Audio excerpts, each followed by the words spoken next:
Good morning student, class 8th में यहाँ date डाल देते हैं। आपकी जो एक्सरसाइज थी 8.2,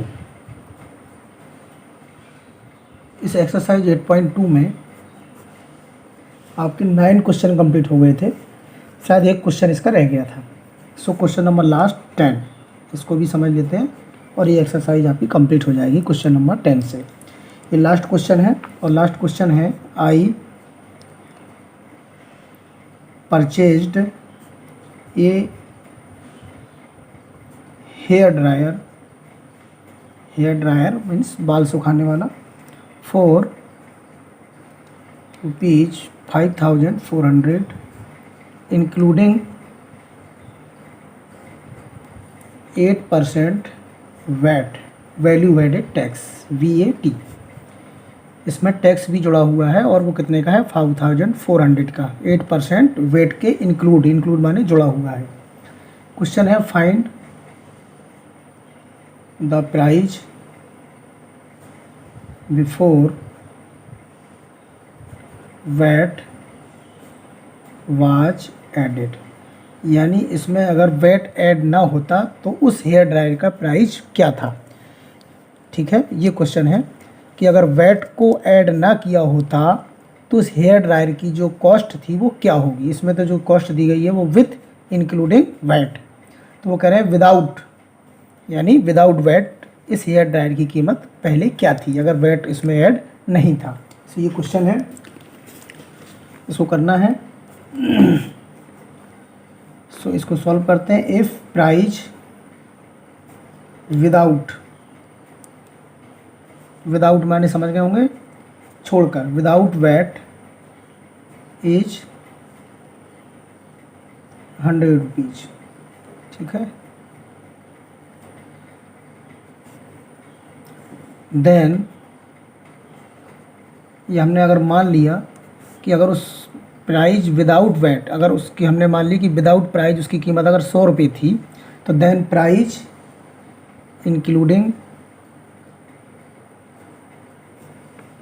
इंक्लूडिंग वैट विल बी, चूँकि 8% है, 8% का मतलब होता है ₹100 पर ₹8 आपका क्या लग गया, वैट लग गया ₹100 पर। तो हम ये मान लेते हैं कि अगर उस हेयर ड्रायर की कीमत मान लीजिए ₹100 रही होगी विदाउट वैट, बिना वैट के, वैट लगने से पहले अगर ₹100 की थी, तो then price including VAT will be, include करने के बाद जो वैट इंक्लूड हो जाएगा तो उसकी जो कीमत हो जाएगी वो कितनी हो जाएगी, ₹8 इसमें ऐड हो जाएंगे तो 108। समझ रहे हैं, ये हम मान लेते हैं कि विदाउट वैट इज, उसकी जो प्राइस है वो ₹100 है। तो देन प्राइस इंक्लूडिंग वैट, अगर उसमें वैट को इंक्लूड करते हैं तो कितनी हो जाएगी उसकी कीमत 108। दो चीज़ें हैं, विदाउट वैट और इंक्लूडिंग वैट। तो हमने मान लिया कि वो ₹100 कीमत का था, तो उसमें अगर इंक्लूड करते हैं वैट, तो चूँकि 8% है, यानी परसेंट का मतलब होता है ₹100 पर ₹8 आपको वैट लगना है। ओके, सो आगे चलते हैं। When price including VAT is ₹108, अगर प्राइस इंक्लूडिंग वैट 108 है, तब ओरिजिनल प्राइस कितना है इसका, तब ओरिजिनल जो प्राइस है वो कितना है, वो है ₹100। ओके, इंक्लूडिंग वैट अगर 108 है तब ओरिजिनल प्राइस कितना है, 100। अब हम ₹1 के लिए निकालते हैं। When price including VAT is ₹1, तब ओरिजिनल प्राइस क्या होगा, आपको मालूम है कम के लिए क्या करते हैं, डिवाइड करते हैं। तो ये हो जाएगा ₹100 अपॉन, ये कहाँ आ जाएगा, डिवाइड में। ₹1 अगर होता तो उसकी कीमत क्या होती। इसी प्रकार when price including VAT is ₹, कितनी है उसकी, 5,400। ठीक है, तब आपको क्या निकालना है, इसका ओरिजिनल प्राइस निकालना है कि कितना था। यही क्वेश्चन है कि इसका ओरिजिनल प्राइस क्या होगा, यदि उसमें वैट लगा हुआ है 5,400 का है, तब ओरिजिनल प्राइस क्या होगा। तो अब देखिए ₹1 के लिए डिवाइड था, तो अब ज़्यादा के लिए क्या करेंगे, मल्टीप्लाई। तो 100 अपॉन 108 आपका पहले से था, ज़्यादा के लिए पूछा गया तो ज़्यादा के लिए क्या कर देंगे, मल्टीप्लाई। ओके, डिवाइड करते हैं ये देखिए 108 से 540 को अगर डिवाइड करेंगे तो 5 बार जाएगा। 5 का मल्टीप्लाई करके देख लीजिए, 5 8 जा 40 और 5 1 जा 5 और 0 का 0। अब 100 का मल्टीप्लाई कैसे कर दीजिए, 50 से, तो ये हो गया 5000। ये आपका आंसर आ गया।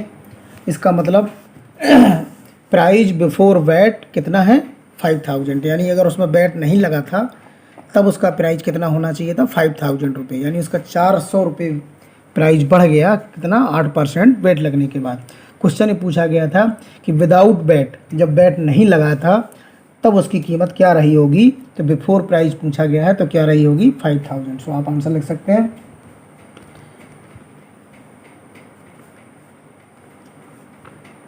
The price of the hair dryer before the addition of VAT was rate 5000। ये आपका आंसर कंप्लीट हो गया। सो ये लास्ट क्वेश्चन था एक्सरसाइज 8.2 का। बहुत सिंपल था, कोई कठिन क्वेश्चन नहीं था। उसमें ये क्वेश्चन था कि एक हेयर ड्रायर की जो कीमत है वो 5400 है, इंक्लूडिंग 8% वैट। यानी इस कीमत पर 8% वैट जुड़ा हुआ है। क्वेश्चन ये है कि अगर हम इस पर 8% वैट को ऐड ना करें तो इसकी कीमत क्या रही होगी। तो हमने ये मान लिया कि प्राइस विदाउट वैट, अगर विदाउट प्राइस की कीमत उसकी 100 रही होगी तो प्राइस इंक्लूड करने के बाद उसकी कीमत 108 हो गई। तो यदि उसकी इंक्लूडिंग वैट 108 है तो ओरिजिनल प्राइस 100 था, 100 था। तो वैन प्राइस इंक्लूडिंग वैट 1 के लिए निकाला तो ओरिजिनल प्राइस हो गया कम के लिए डिवाइड। चूँकि उसका इंक्लूडिंग प्राइस कितना है 5400, तो हमको ओरिजिनल प्राइस चाहिए था पहले का कितना है, तो ज़्यादा के लिए क्या करते हैं, मल्टीप्लाई। और इस तरह से हमने ओरिजिनल प्राइस निकाल लिया कि उसका बिफोर में प्राइस क्या रहा होगा विदाउट इंक्लूडिंग वैट। तो ये क्वेश्चन नंबर 10 आपका कंप्लीट हो गया है। अब आपका नेक्स्ट एक्सरसाइज शुरू हो जाएगी इसके बाद, और उस एक्सरसाइज का मैं नेक्स्ट पेज भी चेंज कर दे रहा हूँ। अब हम लोग जो पढ़ेंगे वो पढ़ेंगे एक्सरसाइज 8.3, ठीक है। और ये 8.3 का जो टॉपिक है आज इसके बारे में चर्चा करेंगे, फिर हम नेक्स्ट टर्न पर इसके कुछ क्वेश्चन लगाएंगे। केवल इस पर थोड़ा सा समझेंगे कि क्या है ये। तो इसका टॉपिक है कंपाउंड इंटरेस्ट। ये कंपाउंड इंटरेस्ट है। एक आपने सिंपल इंटरेस्ट सुना होगा क्लास 7th में, ये सिंपल इंटरेस्ट और कंपाउंड इंटरेस्ट। तो पहले तो मैं आपको बता दूं कि जो कंपाउंड इंटरेस्ट है इसमें कुछ टॉपिक होते हैं वो आपको ध्यान करना होगा। जैसे पहला होता है प्रिंसिपल। प्रिंसिपल माने ये वाला प्रधानाचार वाला नहीं, प्रिंसिपल क्या होता है इसमें कंपाउंड इंटरेस्ट में, तो मैं आपको बता दूं। इफ़ ए पर्सन, अभी लिख लीजिए इसको और फिर मैं आपको इसको बताता हूँ। इफ़ ए पर्सन बोरोज, ये एक शब्द प्रयोग हुआ है BORROWS, बोरोज सम मनी, ठीक है, इज कॉल्ड प्रिंसिपल। अब इसका मतलब क्या होगा, इसका मतलब ये होगा कि आपने देखा होगा कि अक्सर हम किसी से ज़रूरत पड़ने पर कुछ पैसों का लेन देन करते हैं, वो चाहे हम बैंक से करें, पोस्ट ऑफिस से करें या किसी व्यक्ति से भी करें, ठीक है। आपने गांव में भी देखा होगा ज़रूरत पड़ने पर लोग साहूकारों के यहाँ से भी पैसा ले आते हैं। तो वो जो हम किसी से पैसा, ये बोरोज का मतलब होता है उधार, ठीक है ना, उधार, यानी वो आपको वापस करनी पड़ेगी। तो ये BORROWS का मतलब यहाँ पर है उधार। चाहे आप किसी को उधार दें और चाहे आप किसी से उधार लें, तो उसका मतलब है बोरोज। तो ये जो राशि होती है, जो अमाउंट होता है, जो पैसा होता है, जब हम किसी से उधार लेते हैं या हम उधार देते हैं ज़रूरत पड़ने पर। मान लीजिए हमें ज़रूरत है, हमने बैंक से लोन ले लिया है, तो हमने बैंक से अगर लोन लिया है तो उसको भी हम प्रिंसिपल राशि बोलेंगे। प्रिंसिपल मतलब मूल पैसा, ओरिजिनल प्राइस, ओरिजिनल अमाउंट जो हमने किसी से लिया है या हमने किसी को दिया है। ये बात आपको समझ में आ गई होगी, ठीक है। तो उसको हम मनी, जो पैसा किसी से उधार लेते हैं या हम किसी को उधार देते हैं ज़रूरत पड़ने पर, उस राशि को, उस पैसे को हम प्रिंसिपल बोलते हैं, ठीक है। मैथमेटिक्स में उसको हम प्रिंसिपल का यूज कर देते हैं। इसके बाद होता क्या है कि अगर आपने मान लीजिए बैंक से, समझते जाइए तो और समझ में आएगा, 10,000 रुपये आपने लोन लिया या उधार लिया, ठीक है। अब आप कहेंगे सर 10,000 तो बहुत कम है, तो आप इसको कुछ भी समझ लीजिए। मान लीजिए आपने 1 लाख रुपए ले लिया, ठीक है, बैंक से। तो ये जो पैसा आपने बैंक से लोन लिया है या उधार लिया है, ये आपका प्रिंसिपल हो जाएगा। अब एक टाइम होता है कि हमने कितने समय के लिए लिया है। मान लीजिए हमने उसको 2 वर्ष के लिए लिया है, 2 ईयर के लिए लिया है कि हम सर 2 साल के लिए लोन ले रहे हैं, 2 साल बाद इसको फाइनल करेंगे। तो ये उसका टाइम पीरियड हो गया, number of time, number of time, ठीक है। तो नंबर ऑफ टाइम कितना होगा, 2 ईयर, यानी 2 ईयर्स के बाद ये पैसा आप वापस करेंगे। तो होता क्या है कि जैसे हमने कहीं से पैसा 1 लाख लिया था बैंक से, और जब 2 ईयर्स के बाद इसको अदा करने का, वापस करने का जब टाइम आएगा, तो हम क्या 1 लाख रुपए ही देंगे कि कुछ और भी पैसा लगेगा। तो आपको मालूम होगा हम इसके अलावा कुछ एक्स्ट्रा मनी, जिसको हम हिंदी में ब्याज बोलते हैं, कहते हैं कि हमने ब्याज पे पैसा लिया है और हमें इतना ब्याज भी चुकाना है। इंग्लिश में मैथ में उसको हम इंटरेस्ट का शब्द प्रयोग करते हैं। यानी जो आपकी प्रिंसिपल के साथ एक्स्ट्रा मनी हम पेड करते हैं, एक्स्ट्रा मनी जब हम चुकाते हैं, जैसे हमने 1 लाख रुपए लिया, ठीक है, और हम बैंक को अगर 1,10,000 वापस करने जा रहे हैं 2 साल बाद, तो ये 10,000 जो आपको एक्स्ट्रा मनी पेड दिख रही है, ये 10,000 रुपये आपका क्या कहलाएगा, इंटरेस्ट कहलाएगा। जो एक्स्ट्रा मनी जो आपने पैसा लिया था उसके अतिरिक्त जो आप पेड कर रहे हैं, जो आप वापस कर रहे हैं, वो राशि, वो अमाउंट आपका इंटरेस्ट कहलाएगा। सो आप इंटरेस्ट के लिए लिख सकते हैं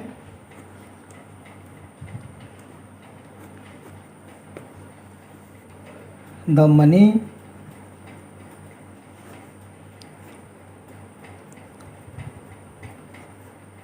पेड बाय द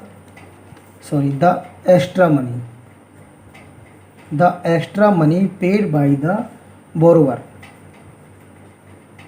बोरोवर का मतलब उधार लेने वाला या उधार देने वाला, ठीक है, उधार लेने वाला या उधार देने वाला। जो एक्स्ट्रा मनी पेड करेगा वो कहलाएगा इंटरेस्ट।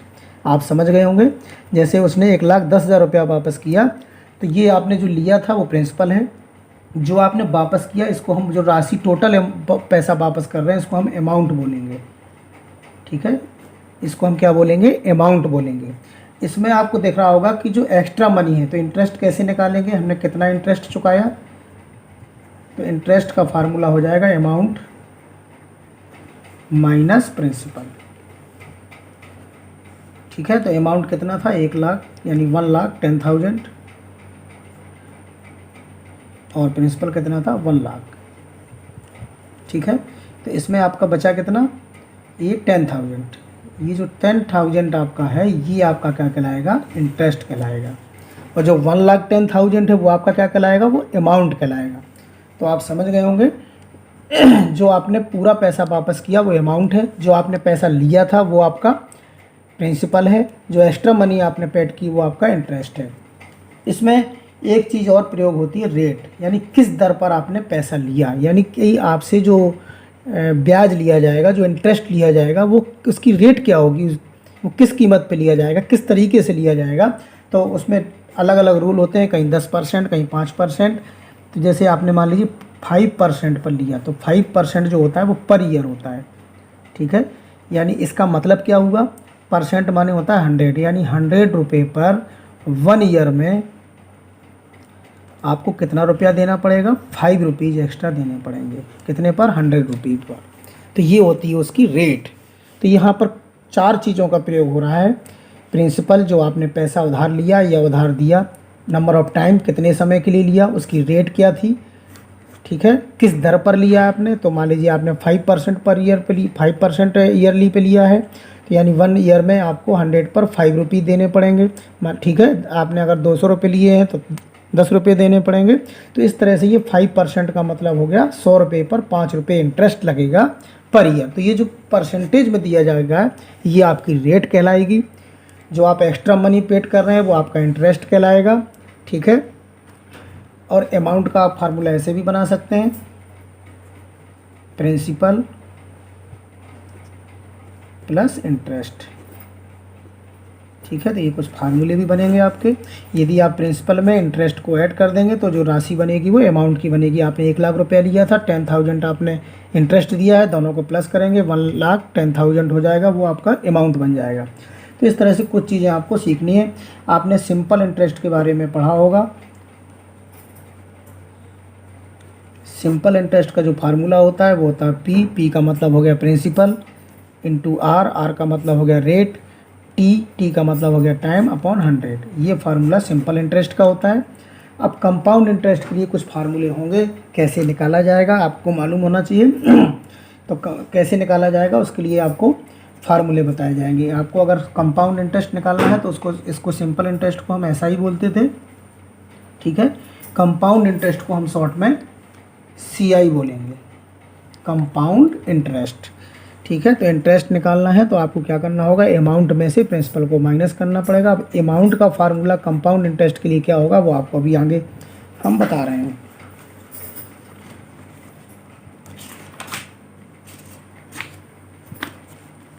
तो अगला टॉपिक आपका है formula for compound interest. Okay, formula देखते हैं कंपाउंड इंटरेस्ट का। ये अमाउंट का जो फार्मूला होता है, ए से मतलब अमाउंट है, अमाउंट का फार्मूला होता है ए बराबर पी ब्रैकेट में 1 plus R upon 100 into N. मैं आपको फिर बता देता हूँ, ए का मतलब यहाँ पर अमाउंट है, पी से मतलब आपका वही प्रिंसिपल है,